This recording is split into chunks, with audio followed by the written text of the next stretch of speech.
Let's study about the next poem, A Roadside Stand by Robert Frost. Robert Frost is one of the famous poets of America and he belonged to 20th century.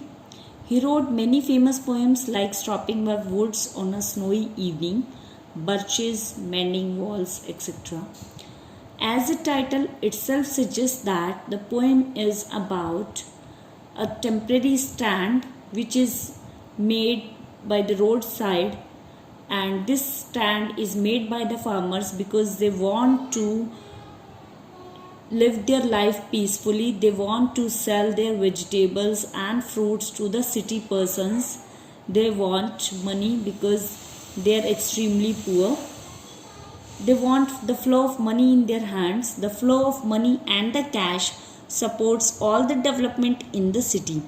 It supports the best things of the city from being sinking or destroyed.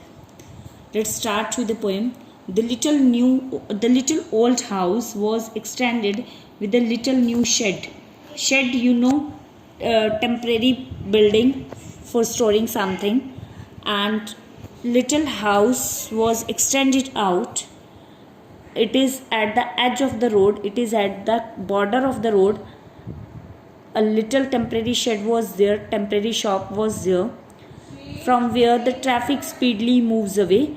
A roadside stand that too pathetically means in a pitiable manner it requests, but it is not right to say that those farmers or those villagers are asking for dole of bread, which means donation. They are not demanding money without selling anything.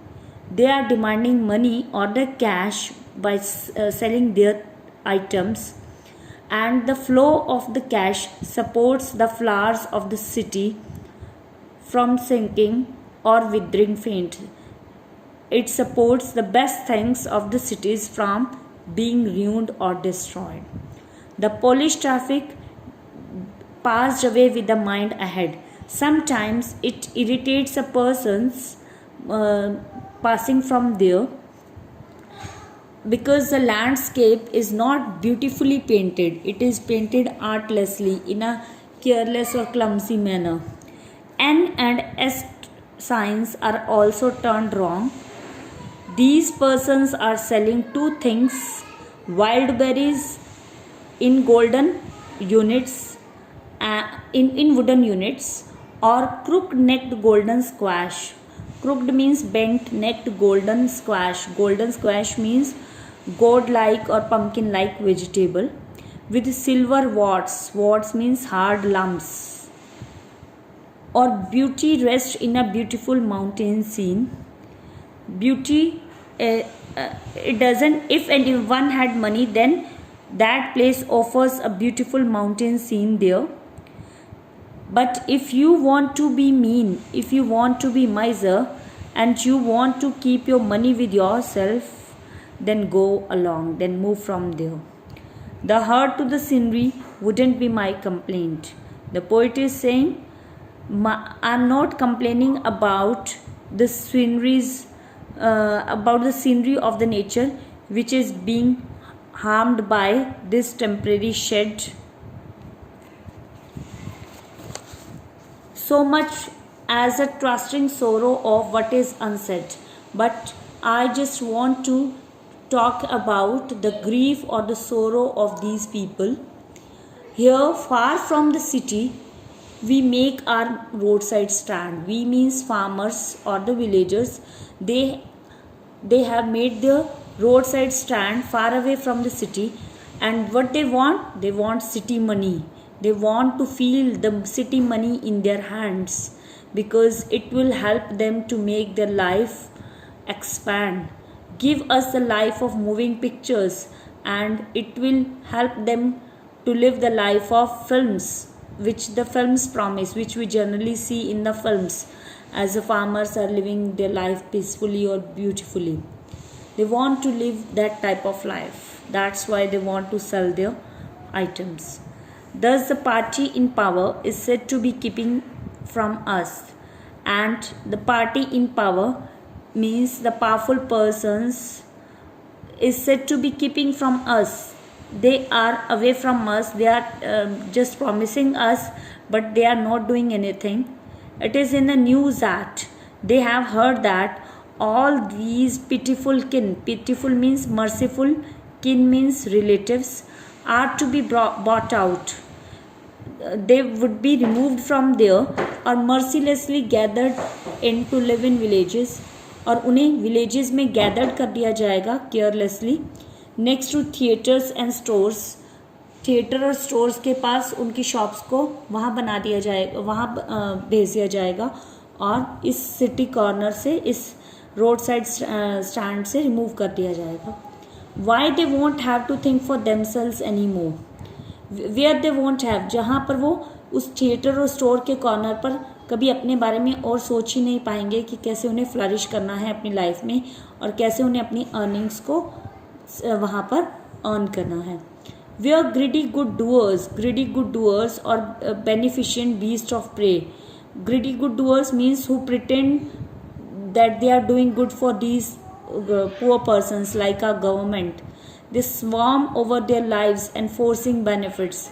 They will remove these persons for their own benefits that are calculated to soothe them out of their wits, and by teaching them how to sleep.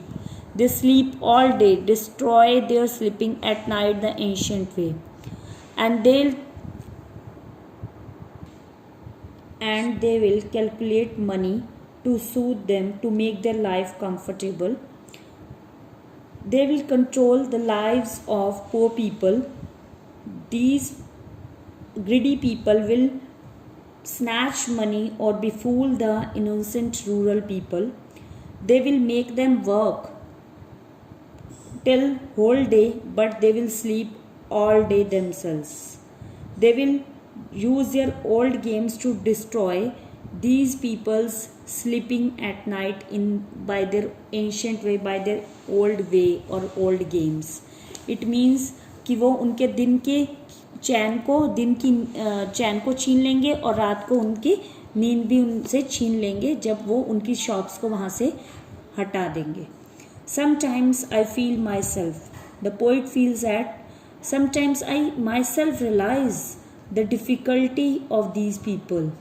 I can hardly bear, I cannot tolerate such type of difficulty. The thought of so much childish longing in vain. And the persons who are running the roadside stand, they are vainly waiting for their customers. The sadness lurks near the open window there. At their open shop, when nobody is there, when no customer goes there, they feel sad. They waits all day in almost open prayer. They keep their shops open till the whole day, but nobody goes there to purchase anything. Those farmers, they only hear the squeal of brakes or the cries of brakes, कि वहाँ vehicles की आवाज़ को, brakes की आवाज़ को सुनते हैं. The sound of stopping cars, or those selfish cars, they just pass, just want to inquire what a farmer prices are. Sometimes they just stop. Sometimes they don't want to ask for the prices of the crop or the prices of the wild berries, etc. One did stop just only to plow up grass, to turn over the grass, or sometimes to take a U-turn of their car, to make the turn of their car around, and another to ask the way to where it was bound, and other car it just stops to know about the way where the road links to, and another to ask could they sell it in a gallon of gas, and another car asks for a gallon of, they might ask for a gallon of gas, which is definitely not sold there. They couldn't this crossly, they had none. Didn't it see? It means they don't care about these poor people. Can't they observe that gallon of gas is, how it is possible that gallon of gas is would be available there? No, in country, money, the country scale of gain, No, in country means the life of rural people is desperate or full of sorrows. Money is required. Money is needed for country scale of gain means rural scale of progress for their progress. But in countryside, the circulation of money is almost negligible. The requisite lift of spirit has never been found, but this type of desired spirit has never been found. So the voice of country seems to complain. Suppose these farmers are complaining, I can't help owing the great relief it would be. I can't accept the great relief. They seem to complain of this drawback. The poet feels an unbearable pain at the plight of these rural poor people. Their miserable life is worse than death. The poet feels that the poet will feel greatly relieved if they are put out of their pain at one stroke. The poet expects to put out of his pain gently by some other person. He feels that, he hopes that these persons should live their life peacefully. Next day he thinks, I'll come back in a balanced way, and I wonder how it should like you to come to me and offer to put me gently out of my pain. Means he expects to be out of this pain gently by some other person. Ki maybe some people might help these rural people to live their life peacefully. Hope they will help them. Hope the government persons will give them money or will purchase some things from them so that they can earn the money, or they can live their life peacefully or quietly. Thank you, students. This is the end of the poem.